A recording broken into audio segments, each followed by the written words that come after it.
श्रीमद्भागवत महापुराण के चतुर्थ स्कंद का 39वां अध्याय पुरंजन उपाख्यान का तात्पर्य। राजा प्राचीन बरही ने कहा, भगवान, मेरी समझ में आपके वचनों का अभिप्राय पूरा नहीं आ रहा है। विवेकी पुरुष ही इनका तात्पर्य समझ सकते हैं, हम कर्म मोहित जीव नहीं। श्री नारद जी ने कहा, राजन, पुरंजन नगर का निर्माता जीव है, जो अपने लिए 1, 2, 3, 4 अथवा बहुत पैरों वाला या बिना पैरों का शरीर रूप पुर तैयार कर लेता है। उस जीव का सखा, जो अविज्ञात नाम से कहा गया है, वह ईश्वर है, क्योंकि किसी भी प्रकार के नाम, गुण अथवा कर्मों से जीवों को उसका पता नहीं चलता। जीव ने जब सुख दुख रूप सभी प्राकृत विषयों को भोगने की इच्छा की, तब उसने दूसरे शरीरों की अपेक्षा 9 द्वार, 2 हाथ और 2 पैरों वाला मानव देह ही पसंद किया। बुद्धि अथवा अविद्या को ही तुम पुरंजनी नाम की स्त्री जानो। इसी के कारण देह और इंद्रिय आदि में मैं मेरेपन का भाव उत्पन्न होता है, और पुरुष इसी का आश्रय लेकर शरीर में इंद्रियों द्वारा विषयों को भोगता है। 10 इंद्रियां ही उसके मित्र हैं, जिनसे कि सब प्रकार के ज्ञान और कर्म होते हैं। इंद्रियों की वृत्तियां ही उसकी सखियां, और प्राण, अपान, व्यान, उदान, समान रूप 5 वृत्तियों वाला प्राण वायु ही नगर की रक्षा करने वाला 5 फन का सर्प है। दोनों प्रकार की इंद्रियों के नायक मन को ही 11वां महाबली योद्धा जानना चाहिए। शब्द आदि 5 विषय ही पांचाल देश हैं, जिसके बीच में वह 9 द्वारों वाला नगर बसा हुआ है। उस नगर में जो एक एक स्थान पर 2 द्वार बताए गए थे, वे 2 नेत्र गोलक, 2 नासा छिद्र और 2 कर्ण छिद्र हैं।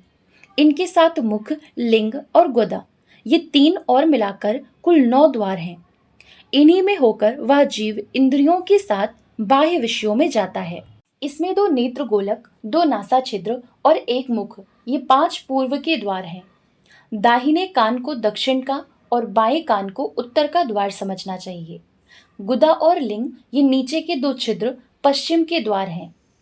खद्योता और आविर्मुखी नाम के जो 2 द्वार एक स्थान पर बतलाए थे, वे नेत्र गोलक हैं, तथा रूप विभ्राजित नाम का देश है, जिसका इन द्वारों से जीव चक्षु इंद्रिय की सहायता से अनुभव करता है। चक्षु इंद्रियों को ही पहले द्युमान नाम का सखा कहा गया है। दोनों नासा छिद्र ही नलिनी और नालिनी नाम के द्वार हैं, और नासिका का विषय गंध ही सौरभ देश है, तथा घ्राणेन्द्रिय अवधूत नाम का मित्र है। मुख मुख्य नाम का द्वार है, उसमें रहने वाला वाग इंद्रिय विपन्न है, और रसनेन्द्रिय रसविद रसज्ञ नाम का मित्र है। वाड़ी का व्यापार आपांड है, और तरह तरह का अन्न बहुदन है, तथा दाहिना कान पितृहु और बायां कान देवहु कहा गया है। कर्म कांड रूप प्रवृत्ति मार्ग का शास्त्र और उपासना कांड रूप निवृत्ति मार्ग का शास्त्र ही क्रमशः दक्षिण और उत्तर पांचाल देश है। इन्हें श्रवणेन्द्रिय रूप श्रुतधर की सहायता से सुनकर जीव क्रमशः पितृयान और देवयान मार्गों में जाता है। लिंग ही आसुरी नाम का पश्चिमी द्वार है। स्त्री प्रसंग नामक ग्राम का देश है। लिंग में रहने वाला उपस्थेन्द्रिय दुर्मद नाम का मित्र है। गुदा निर्रति नाम का पश्चिमी द्वार है। नरक वैशस नाम का देश है, और गुदा में स्थित पायु इंद्रिय लुब्धक नाम का मित्र है। इनके सिवा 2 पुरुष अंधे बताए गए थे, उनका रहस्य भी सुनो। वे हाथ और पांव हैं। इन्हीं की सहायता से जीव क्रमशः सब काम करता है और जहां तहां जाता है। हृदय अंतःपुर है, उसमें रहने वाला मन ही विषुचीन नाम का प्रधान सेवक है। जीव उस मन के सत्वादि गुणों के कारण ही प्रसन्नता, हर्ष रूप विकार अथवा मोह को प्राप्त होता है।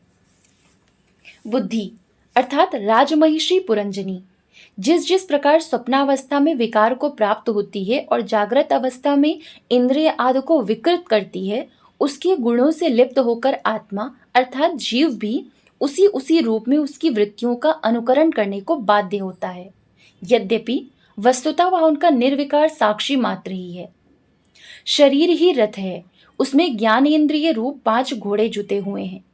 देखने में संवत्सर रूप काल के समान ही उसका अप्रतिहित वेग है। वास्तव में वह गतिहीन है। पुण्य और पाप ये 2 प्रकार के कर्म ही उसके पहिए हैं। 3 गुण ध्वजा है, 5 प्राण डोरियां हैं।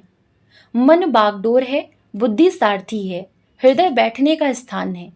सुख दुख आदि द्वंद्व जुए हैं।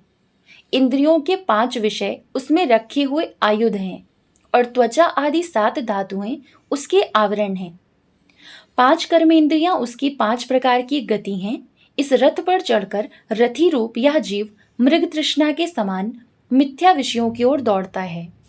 11 इंद्रियां उसकी सेना है तथा 5 ज्ञानेंद्रियों के द्वारा उन इंद्रियों के विषयों को अन्यायपूर्वक ग्रहण करना ही उसका शिकार खेलना है।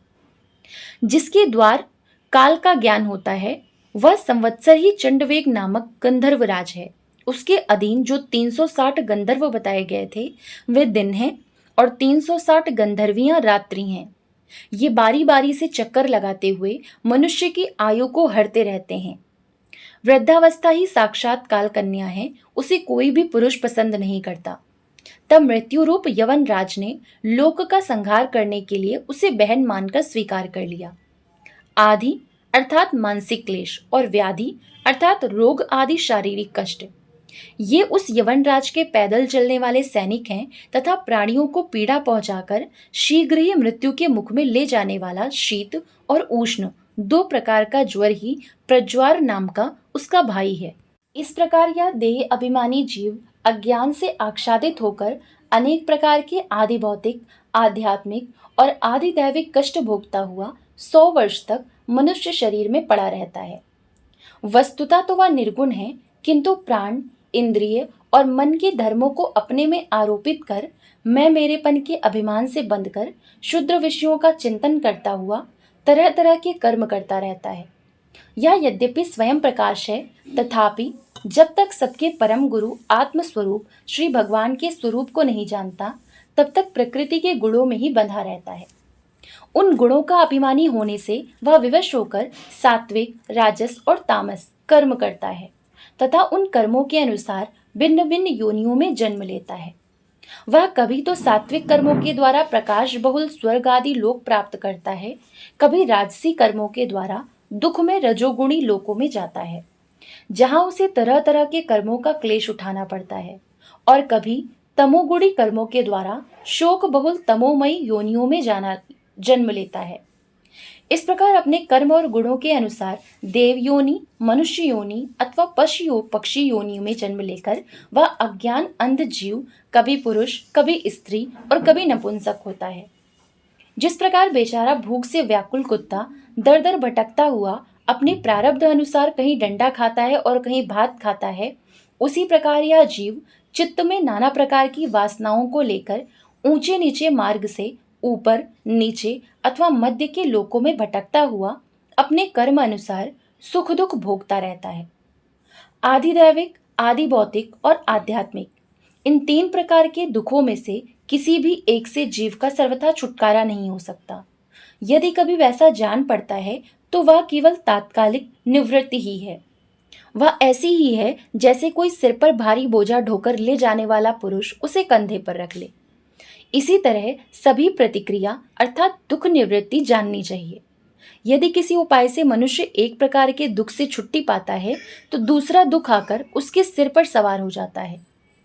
शुद्ध हृदय नरेंद्र जिस प्रकार स्वप्न में होने वाला स्वप्नांतर उस स्वप्न से सर्वथा छूटने का उपाय नहीं है, उसी प्रकार कर्मफल भोग से सर्वथा छूटने का उपाय केवल कर्म नहीं हो सकता, क्योंकि कर्म और कर्मफल भोग दोनों ही अविद्या युक्त होते हैं। जिस प्रकार स्वप्नावस्था में अपने मनोमय लिंग शरीर से विचरने वाले प्राणी को स्वप्न के पदार्थ न होने पर भी भासते हैं, उसी प्रकार ये दृश्य पदार्थ वस्तुतः न होने पर भी जब तक अज्ञान निद्रा नहीं टूटती बने ही रहते हैं और जीव को जन्म मरण रूप संसार से मुक्ति नहीं मिलती। अतः इनकी आत्यांतिक निवृत्ति का उपाय एकमात्र आत्मज्ञान ही है। राजन, जिस अविद्या के कारण परमार्थ स्वरूप आत्मा को यह जन्म मरण रूप अनर्थ परंपरा प्राप्त हुई है, उसकी निवृत्ति गुरु स्वरूप श्रीहरि में सुदृढ़ भक्ति होने पर हो सकती है। भगवान वासुदेव में एकाग्रता पूर्वक सम्यक प्रकार से किया हुआ भक्ति भाव ज्ञान और वैराग्य का आविर्भाव कर देता है। राजर्षि, यह भक्तिभाव भगवान की कथाओं के आश्रित रहता है, इसलिए जो श्रद्धापूर्वक उन्हें प्रतिदिन सुनता या पढ़ता है उसे बहुत शीघ्र इसकी प्राप्ति हो जाती है। राजन, जहाँ भगवत गुणों को कहने और सुनने में तत्पर विशुद्ध चित्त भक्तजन रहते हैं, उस साधु समाज में सब और महापुरुषों के मुख से निकले हुए श्री मधुसूदन भगवान के चरित्र रूप शुद्ध अमृत की अनेकों नदियां बहती रहती हैं। जो लोग अतृप्त चित्त से श्रवण में तत्पर अपने कर्णकुहरों द्वारा उस अमृत का चक्कर पान करते हैं, उन्हें भूख, प्यास, भय, शोक और मोह आदि कुछ भी बाधा नहीं पहुंचा सकते। शेष अगले भाग में। श्रीमद् भागवत महापुराण। ओम नमो भगवते वासुदेवाय।